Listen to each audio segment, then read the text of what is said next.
दो students JEE advance 2026 का exam देते हैं एंड दोनों स्टूडेंट्स ही टॉप बैच से हैं, दैट मीन्स दोनों के पास सेम रिसोर्सेज है, सेम टीचर्स हैं, सेम बुक्स है, सेम लेक्चर्स है, बट स्टिल जब जे एडवांस का पेपर होता है एंड रिजल्ट आता है, उन दोनों में से एक स्टूडेंट तो AIR 1 सिक्योर करता है एंड एक स्टूडेंट अपने ड्रीम कॉलेज को मिस कर देता है। और ये हुआ क्यों? क्योंकि हमें लगता है कि जेई का एग्ज़ाम या जेई मेंस या जेई एडवांस का एग्ज़ाम सिर्फ PCM का गेम है, जो कि सबसे बड़ी गलतफहमी है। क्यों? क्योंकि कभी भी जेई का एग्ज़ाम सिर्फ PCM का गेम है ही नहीं, क्योंकि अगर वो PCM का गेम होता या वो सिर्फ फिजिक्स केमिस्ट्री मैथ्स का एक एग्ज़ाम होता तो हज़ारों स्टूडेंट्स हैं जिनको पूरी नॉलेज होती है, जिनकी कंसेप्चुअल डेप्थ अच्छी होती है, जिनको क्वेश्चन सॉल्विंग भी अच्छी होती है, स्टिल वो एग्ज़ाम में अच्छी रैंक सिक्योर नहीं कर पाते हैं। और उसका रीज़न क्या है? रीज़न इज़ कि जेई का एग्ज़ाम PCM का गेम नहीं है। जितना हम अकेडमिक को ज़्यादा इंपॉर्टेंस देते हैं ना कि मुझे तीनों सब्जेक्ट मैनेज करना है, मुझे तीनों सब्जेक्ट अच्छे से पढ़ने हैं,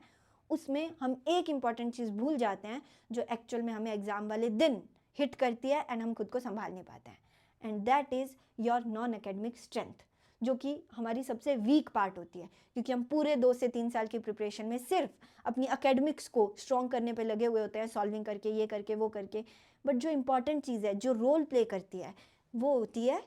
नॉन एकेडमिक चीज़ें। एंड जो लोग सिक्योर करते हैं रैंक, उनकी ये नॉन एकेडमिक चीज़ें ही स्ट्रॉन्ग होती है, क्योंकि जेई का एग्ज़ाम इज़ अबाउट कि जो तुम्हारी कंसेप्चुअल डेप्थ है, जो तुम्हें PCM के बारे में पता है, वो तुम उस एग्ज़ाम के आवर्स के अंदर, उस प्रेशर के अंदर, उस स्ट्रेस के अंदर कैसे अप्लाई कर पाते हो, उस स्ट्रेस, उस टाइम के अंदर तुम कैसे खुद को संभाल के जितनी चीज़ें तुम्हें पता है उतनी सारी की सारी चीज़ें तुम अप्लाई कर पाते हो। And most of the students यहीं फेल कर जाते हैं, क्योंकि उन्होंने PCM तो सीख ली, पर उन्होंने ये नहीं सीखा कि एग्ज़ाम का प्रेशर कैसे हैंडल करना है, उन्होंने ये नहीं सीखा कि कैसे मुझे मेरे फोकस को मेंटेन करना है उन एग्ज़ाम के आवर्स के अंदर। एंड ये चीज़ तुम अपनी डेली लाइफ में देखते हो कि जब तुम्हारा मूड नहीं होता है तुम नहीं पढ़ते हो, जब तुम्हारा मॉक अच्छा नहीं जाता है उसके बाद के तुम्हारे दिन वेस्ट हो जाते हैं एंड तुम खुद को फोकस ही नहीं रख पाते हो। तो ये सारी चीज़ें PCM नहीं सिखाती है। PCM में से केमिस्ट्री तुम्हें नहीं रोकेगी कि तुम स्क्रॉल मत करो, मैथ से तुम अपने मॉक के वो जो फीलिंग्स है, जो इमोशंस है, उनको कंट्रोल नहीं कर पाओगे, क्योंकि ये सारी चीज़ें वो चीज़ें हैं जो तुम्हारे माइंड पे डिपेंड कर रही है, जो तुम्हारे माइंडसेट पे डिपेंड कर रही है, जो तुम्हारे एटीट्यूड पे डिपेंड कर रही है। एंड एक्चुअल में रैंकर्स इसी पे ही काम करते हैं, क्योंकि जितनी चीज़ें तुम अभी तक कर रहे हो ना, वो सारी चीज़ें तभी तुम एग्ज़ाम वाले दिन अच्छे से उनका आउटपुट निकाल पाओगे, आउटकम ले पाओगे, जब तुम खुद को कंट्रोल कर सकते हो। एंड तुम्हारा खुद पे कंट्रोल, वो अकाउंटेबिलिटी, वो डिसिप्लिन फिजिक्स केमिस्ट्री मैथ से नहीं आएगा, वो नॉन एकेडमिक्स चीज़ों को ठीक करने से आएगा, वो खुद को रूटीन में लाने से आएगा, खुद को अकाउंटेबल बनाने से आएगा, एंड वो तुम्हें खुद करना पड़ेगा। एंड जो इंसान इस टाइम पे ये कर लेता है, जो इंसान इस टाइम पे खुद के स्ट्रेस मैनेजमेंट, खुद के फोकस मैनेजमेंट, खुद की स्किल्स पे कि कैसे मुझे एक्चुअल में खुद को काम एंड कंपोज रखना है, ये सीख लेता है ना, वो एक्चुअल में अपनी रैंक को फिक्स कर लेता है। पता है, रैंकर्स को पहले से पता होता है कि वो अच्छी रैंक लाएंगे। जितने भी तुमने अभी तक इंटरव्यूज़ भी सुने होंगे ना, AIR 1, AIR 2, जितने भी, उन्होंने पहले से ही प्रिडिक्ट कर दिया था कि मेरी अच्छी रैंक आने वाली है, एंड वो लेके आए। क्यों? क्योंकि उनको अपनी वो academic skills and non academic skills पे भरोसा था, कि उनको पता है कि मेरी कंसेप्चुअल डेप्थ तो है ही अच्छी, बट एग्जाम वाले दिन जो भी सिचुएशंस आएगी, मुझे वो भी पता है कि मैं उनको कैसे हैंडल करूँगा, मैं खुद को कैसे शांत रखूँगा, मैं खुद को कैसे अच्छा और ज़्यादा बिल्ड करूँगा। एंड यही चीज़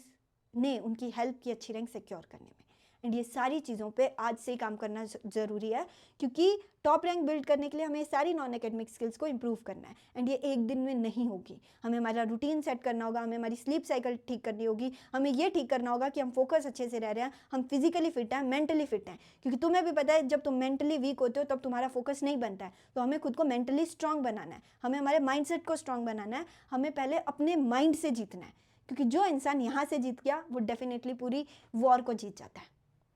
एंड ये करने के लिए एक्चुअल में तुम्हें आज ही से शुरू करना होगा नॉन एकेडमिक स्किल्स पे काम करना। एंड अब इसमें भी अगर ये डाउट है ना कि काम कैसे करते हैं, एक्चुअल में नॉन एकेडमिक स्किल्स को डेवलप कैसे करते हैं, ये सारी चीज़ें जो मैंने अभी बताई, स्लीप साइकिल, शेड्यूल, रूटीन, अपनी मेंटल हेल्थ का ध्यान रखना, खुद के फोकस पे काम करना, खुद की एनर्जी को मेंटेन करना, क्योंकि जेई एडवांस का एग्जाम 10 से 12 घंटे का माना जाता है, क्योंकि तुम ट्रैवल भी करते हो, 6 घंटे का तो एग्जाम ही है। उस सारी चीज़ों में तुम्हारे पास एनर्जी तो होनी चाहिए ना। बहुत सारे स्टूडेंट पेपर 2 खराब भी इसलिए करते हैं क्योंकि एनर्जी नहीं बचती है। तो ये सारी चीज़ों को मैनेज करना कैसे सीखें, क्योंकि जस्ट एग्जाम वाले दिन अचानक से नहीं आ जाएगी कि मुझे काम करने की आदत नहीं है लेकिन मैं एग्जाम वाले दिन कर दूं, ऐसा नहीं होता है। इसीलिए बहुत सारे स्टूडेंट्स गिरते हैं।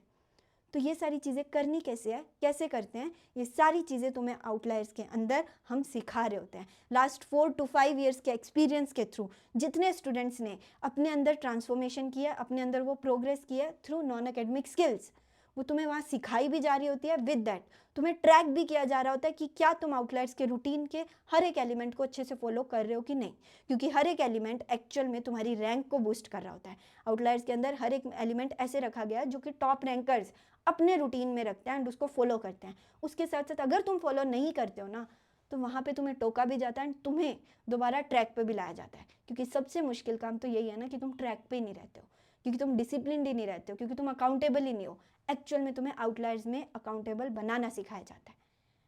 अब उसके लिए तुम कैसे आ सकते हो, आउटलायर्स में कैसे सिलेक्ट हो सकते हो, आउटलायर्स का जो सिलेक्शन प्रोसेस होता है वो बहुत रिगरस होता है एंड वो जस्ट स्टार्ट होने वाला है। उसके रिलेटेड सारी डिटेल्स जल्दी शेयर कर होंगे, बट कनेक्टेड रहना। एंड आज के बाद से ये नहीं सोचोगे कि सिर्फ पीसीएम को अच्छा कर लेते हैं रैंक आ जाएगी, क्योंकि सिर्फ पीसीएम से कभी रैंक नहीं आती है।